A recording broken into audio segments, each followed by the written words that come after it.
और आज हम भारतीय दर्शन के गहरे सागर में एक अलग तरह की डुबकी लगाने वाले हैं, जो थोड़ी मुश्किल और विवादास्पद भी है। हम बात करेंगे चारवाक दर्शन की, जिसे लोकायत भी कहते हैं। आज का भारत और पुराना भारत भी ज्यादातर आध्यात्मिकता में डूबा हुआ है। हमारी आदतें, परंपराएं, वेद, उपनिषद, पुराण, ये सब हमें आत्मा, भगवान, पुनर्जन्म, कर्मफल और मोक्ष के बारे में बताते हैं। हम मानते हैं कि यह जीवन ही सब कुछ नहीं है, इसके आगे भी कुछ है। ऐसे में अगर कोई दर्शन कहे कि आत्मा जैसी कोई चीज नहीं, मरने के बाद कोई दूसरा लोक नहीं, पुनर्जन्म सिर्फ एक कहानी है और वेद भगवान की वाणी नहीं है, तो भारतीयों का चौंकना और डरना स्वाभाविक है। चारवाक ने यही किया। उन्होंने पुरानी मान्यताओं और गहरे विश्वासों पर सीधे सवाल उठाए। उन्होंने पूछा, जो दिखता नहीं उसे क्यों माने? जो महसूस नहीं होता उस पर विश्वास क्यों करें? इसलिए चारवाक दर्शन को अक्सर भारतीय दर्शन की मुख्य धारा से अलग एक विद्रोही और नकारात्मक सोच माना जाता है। कई बार तो लगता है कि यह कोई दर्शन है ही नहीं, सिर्फ मजे करने और नास्तिक बनने की बात है। लेकिन क्या चारवाक दर्शन सिर्फ इतना ही है? क्या यह सिर्फ ही खाओ पियो मौज करो का सिद्धांत है, या इसके पीछे कोई गहरी सोच भी है? आज हम इसी पहेली को सुलझाएंगे। हम चारवाक दर्शन की गहराई में जाएंगे, उनकी बातों को समझेंगे, उन पर लगे आरोपों को देखेंगे और यह जानने की कोशिश करेंगे कि यह दर्शन हमें क्या सिखाता है। तो चलिए शुरू करते हैं चारवाक्यों को समझने का यह सफर। एक बड़ी अजीब बात यह है कि जिस दर्शन पर इतना झगड़ा हुआ, इतनी बहसें हुई, उसके अपने असली ग्रंथ आज हमारे पास लगभग नहीं है। हजारों साल पहले लिखे गए चारवाक सूत्र खो गए हैं। हमें चारवाक के बारे में जो भी पता चलता है वह ज्यादातर उनके विरोधियों की किताबों से मिलता है, जैसे माधवाचार्य का सर्वदर्शन संग्रह या दूसरी दार्शनिक किताबें, जहां चारवाक के विचारों को गलत साबित करने के लिए पहले उन्हें बताया गया है। अब जाहिर है, जब कोई दुश्मन आपके विचारों को बताएगा तो वह उसे ऐसे बताएगा कि उसकी बुराई करना आसान हो। वह आपकी कमजोर और विवादास्पद बातों को दिखाएगा और शायद आपकी अच्छी बातों को छोड़ देगा। चारवाक दर्शन के साथ भी कुछ ऐसा ही हुआ। हमें अक्सर चारवाक का एक गलत और अधूरा चित्र ही देखने को मिलता है, जो उन्हें सिर्फ भौतिकवादी, सुखवादी और नास्तिक दिखाता है। उनके दर्शन का जो काम का सामाजिक या राजनीतिक पहलू रहा होगा, वह अक्सर इन बुराइयों के शोर में दब गया। यह भी जानना मुश्किल है कि चारवाक कौन थे। क्या यह किसी एक आदमी का नाम था जिसने इस दर्शन को शुरू किया, या यह उन लोगों का समूह था जो ऐसी बातें सोचते थे, या फिर यह शब्द किसी खास गुण या सिद्धांत को दिखाता है? इस पर भी कई राय हैं। कुछ लोग कहते हैं कि चारवाक शब्द चारु, सुंदर, मीठा और वाक, वाणी से मिलकर बना है, यानी वे लोग जो मीठी मीठी लोगों को अच्छी लगने वाली बातें करते थे, जैसे जब तक जियो सुख से जियो। यह सुनने में कितना अच्छा लगता है। कौन नहीं चाहेगा कि उसका जीवन सुखमय हो? तो शायद लोगों को उनकी बातें अच्छी लगती थी, इसलिए उन्हें चारुवाक या चारवाक कहा गया। यह एक अच्छी व्याख्या है, लेकिन एक दूसरी और शायद ज्यादा मानी जाने वाली व्याख्या उनके विरोधियों ने दी है।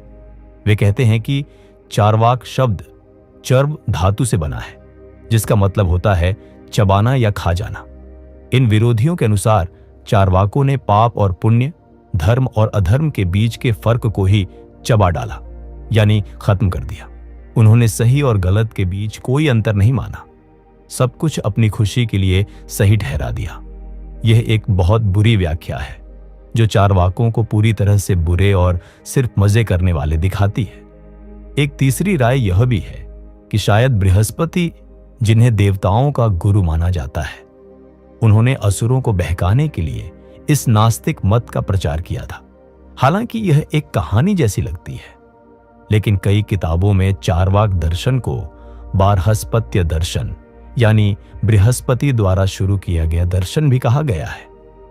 महान व्याकरण के विद्वान पाणिनि ने भी अपनी किताब अष्टाध्यायी में बारहस्पत्य मत का उल्लेख किया है। क्या सचमुच बृहस्पति इसके शुरू करने वाले थे, या यह बाद में जोड़ा गया, यह कहना मुश्किल है, लेकिन यह साफ है कि चारवाक दर्शन की जड़ें बहुत पुरानी हैं और इसके नाम और शुरुआत को लेकर भी पक्का पता नहीं है।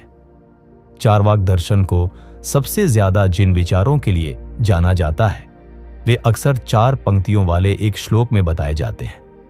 हालांकि यह श्लोक उनकी असली किताब का है या बाद में किसी ने उनकी शिक्षाओं को इस रूप में ढाला, ये कहना मुश्किल है, लेकिन इसे चारवाक के सार को बताने वाला माना जाता है।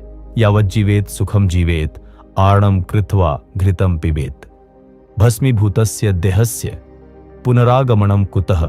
आइए इन पंक्तियों को थोड़ा और अच्छे से समझने की कोशिश करें। पहली पंक्ति है यावज्जीवेत सुखम जीवेत, यानी जब तक जीवन है सुख से जियो। यह चारवाक दर्शन का मुख्य विचार है।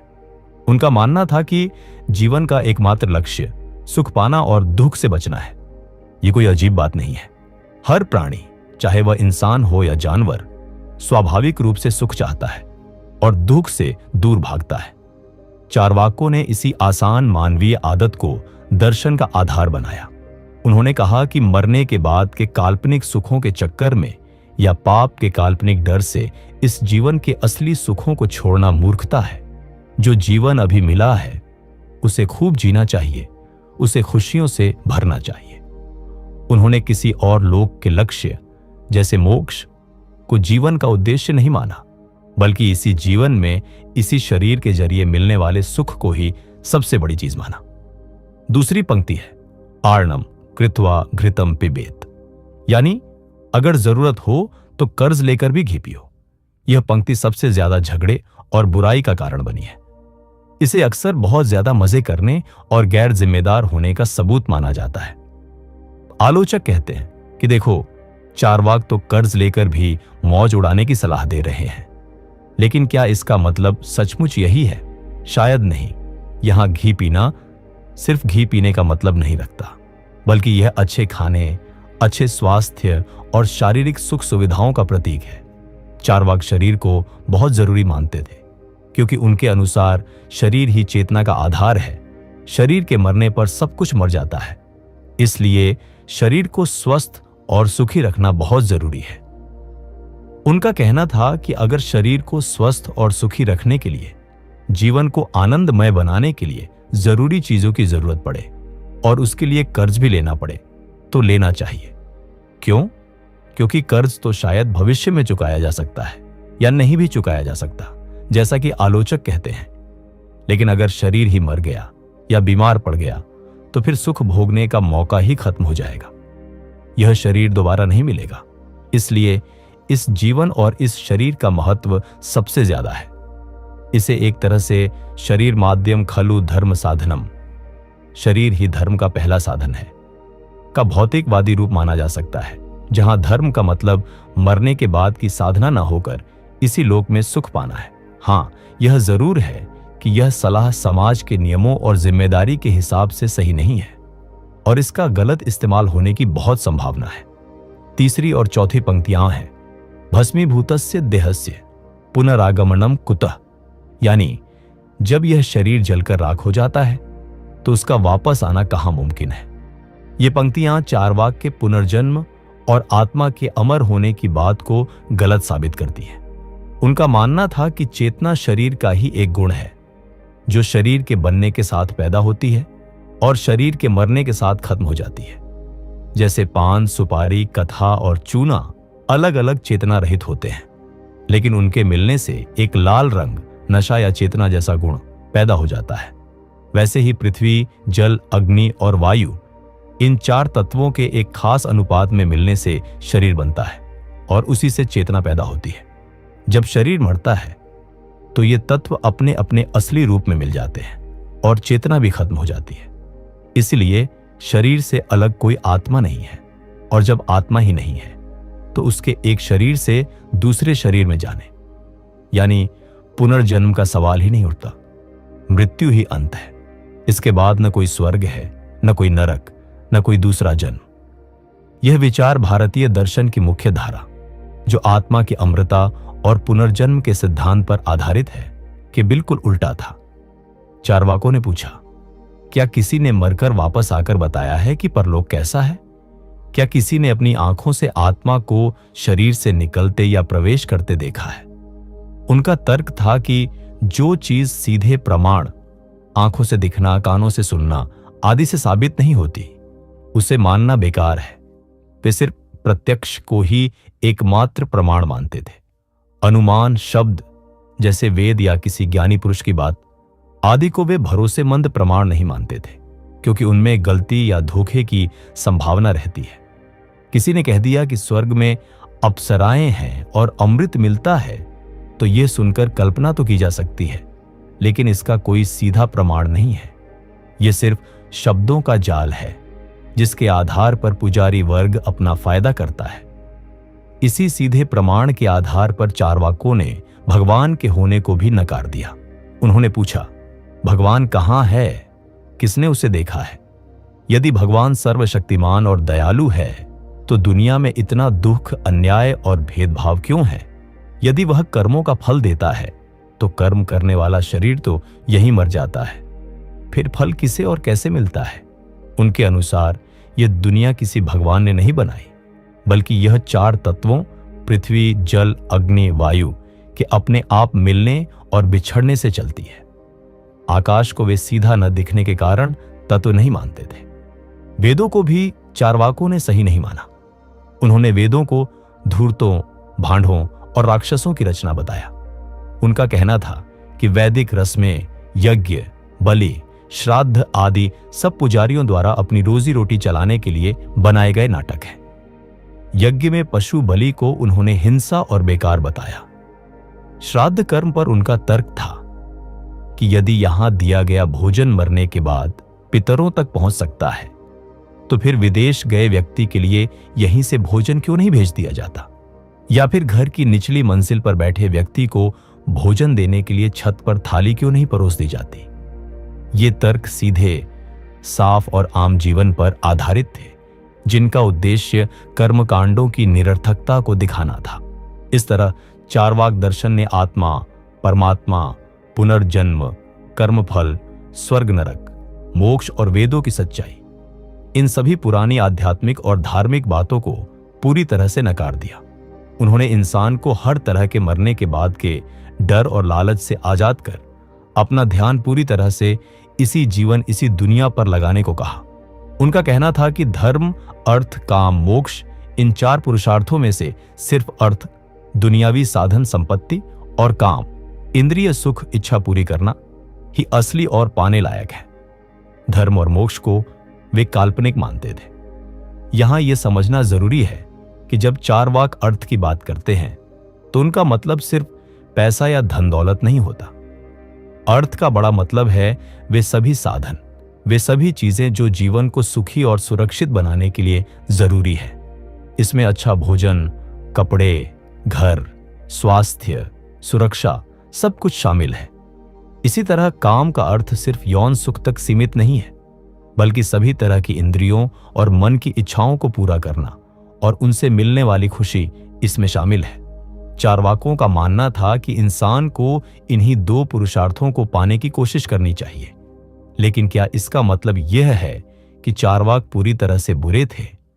क्या वे समाज, नियम या व्यवस्था को नहीं मानते थे? यहां हमें चारवाक दर्शन के उस पहलू पर ध्यान देना होगा जिसे लोकायत कहा जाता है। लोकायत का अर्थ है जो लोक में चलता हो, जो लोक इस दुनिया पर आधारित हो। ऐसा माना जाता है कि चारवाक दर्शन सिर्फ नकारात्मक बातों को नकारने तक सीमित नहीं था, बल्कि उसका एक अच्छा काम का पहलू भी था जो समाज और राज्य व्यवस्था से जुड़ा था। बृहस्पति, जिन्हें चारवाक का शुरू करने वाला माना जाता है, उन्हें सिर्फ नास्तिक दर्शन का ही नहीं, बल्कि अर्थशास्त्र और राजनीति शास्त्र, जिसे दंड नीति कहा जाता था, का भी गुरु माना गया है। चाणक्य ने भी अपने अर्थशास्त्र में कई जगहों पर बृहस्पति के विचारों का उल्लेख किया है। इससे पता चलता है कि चारवाक या लोकायत परंपरा में सिर्फ अपनी खुशी पर ही नहीं, बल्कि सामाजिक व्यवस्था और राजकीय नीति पर भी विचार किया गया था। लोकायत दर्शन के अनुसार समाज में व्यवस्था और न्याय बनाए रखने के लिए दंड यानी राजा की शक्ति का होना जरूरी है। चूंकि वे मरने के बाद के या भगवान के न्याय में विश्वास नहीं करते थे।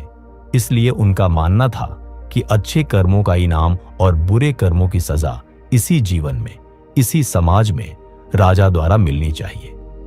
अगर कोई अपराध करता है तो उसे अगले जन्म में कुत्ते बिल्ली बनने का इंतजार करने की बजाय राजा को उसे यही सजा देनी चाहिए। एक मजबूत और न्यायप्रिय राजा ही समाज में सुख और सुरक्षा दे सकता है।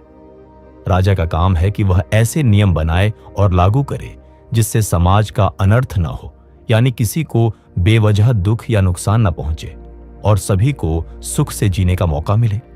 उन्होंने राज्य को इतना जरूरी माना कि कुछ लोगों के अनुसार वे राज्य को ही प्रत्यक्ष देवता मानते थे, जो प्रजा का पालन और रक्षा करता है। दंड नीति के साथ साथ लोकायत ने वार्ता को भी जरूरी माना। वार्ता का अर्थ है खेती, पशुपालन और व्यापार। यह अर्थव्यवस्था का आधार है। चारवाकों का मानना था कि समाज की तरक्की और लोगों की खुशी के लिए यह जरूरी है कि खेती अच्छी हो, व्यापार बढ़े और धन धान्य खूब हो। जब लोगों के पास जीने के लिए काफी साधन होंगे तभी वे सुखी रह पाएंगे। उनका मानना था कि राजा का यह भी काम है कि वह खेती और व्यापार को बढ़ावा दे और देश में पैदा हुई संपत्ति का सही बंटवारा करे ताकि कोई भी गरीब न रहे। इस तरह अगर हम लोकायत के इस पहलू को देखें तो चारवाक दर्शन सिर्फ खाओ पियो मौज करो का बुरा सिद्धांत नहीं रह जाता, बल्कि वह एक ऐसी सोच पेश करता है जो इसी दुनिया को बेहतर बनाने, सामाजिक व्यवस्था को मजबूत करने और लोगों के शारीरिक सुख और फायदे पर ध्यान देती है। हाँ, यह सच है कि इसकी नींव पूरी तरह से भौतिकवादी है और यह आध्यात्मिकता या मरने के बाद की दुनिया के लिए कोई जगह नहीं छोड़ता। रामायण में जाबाली ऋषि की कहानी भी चारवाक या लोकायत जैसी सोच के होने का इशारा करती है। जब राम चित्रकूट में वनवास कर रहे थे तो ऋषि जाबाली उन्हें अयोध्या लौटकर राजपाट संभालने के लिए कहते हैं। वे तर्क देते हैं कि पिता दशरथ मर चुके हैं, उनका शरीर खत्म हो चुका है, अब उनके किसी वचन का पालन करने का कोई मतलब नहीं। वे परलोक, श्राद्ध आदि को बेकार बताते हैं और राम से कहते हैं कि राज्य सुख का भोग करना ही समझदारी है। हालांकि राम उनके तर्कों को नहीं मानते, लेकिन यह कहानी दिखाती है कि ऐसी भौतिकवादी और सीधी बातों पर विश्वास करने वाली सोच पुराने भारत में भी मौजूद थी और उन पर बातचीत होती थी। महाभारत में भी ऐसी कई जगहें हैं जहां दुनियावी समझ, सच्चाई और यहां तक कि शक करने वाली बातें दिखती हैं।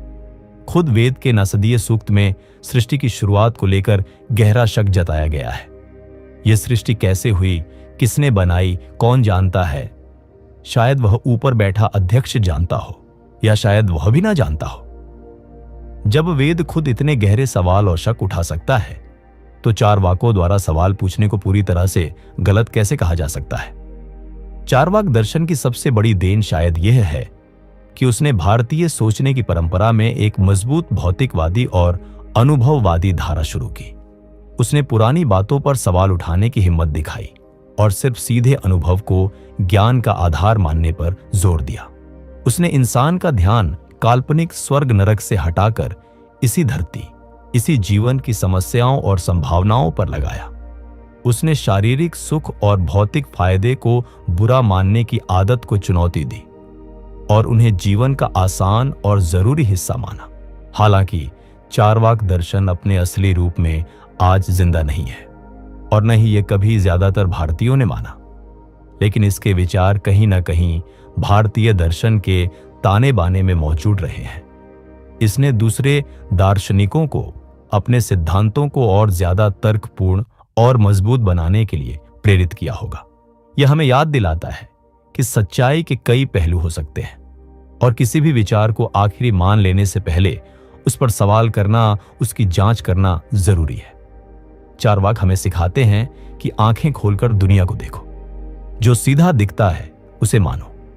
जीवन जो मिला है वह कीमती है। इसे बेकार की कल्पनाओं और डरों में बर्बाद मत करो। इसे सुख से, आनंद से जियो। हां, यह जरूरी है कि हम सुख की उनकी परिभाषा और उसे पाने के तरीकों पर सोच समझकर विचार करें। क्या सुख का मतलब सिर्फ इंद्रियों का भोग है? क्या आर्णम कृत्वा घृतम पिबेत का सच में पालन समाज के लिए अच्छा है? शायद यहीं पर हमें चारवाक की सीमाओं को पहचानते हुए उनके असली संदेश, इसी जीवन और इसी दुनिया के महत्व को समझने की जरूरत है। उन्होंने हमें मरने के बाद की चिंता से आजाद किया ताकि हम इस दुनिया को सुधार सकें। उन्होंने हमें न दिखने वाली शक्तियों के डर से मुक्त किया ताकि हम अपनी समस्याओं का समाधान खुद अपनी बुद्धि और मेहनत से कर सकें। तो यह थी चारवाक या लोकायत दर्शन की एक झलक, एक ऐसा दर्शन जो आसान मानवीय इच्छाओं पर आधारित है, जो सीधे दिखने वाली चीजों को प्रमाण मानता है और जो इसी जीवन को सब कुछ समझता है।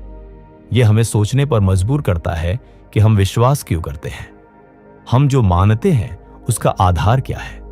क्या हम सुनी सुनाई बातों पर यकीन करते हैं या अपने अनुभव और तर्क पर? चारवाक का रास्ता शायद हर किसी के लिए न हो, लेकिन उनके सवाल हर सोचने वाले इंसान के लिए जरूरी है। उम्मीद है चारवाक दर्शन के इस डिकोडिंग सेशन में आपको कुछ नई जानकारी मिली होगी, कुछ नए विचार मिले होंगे।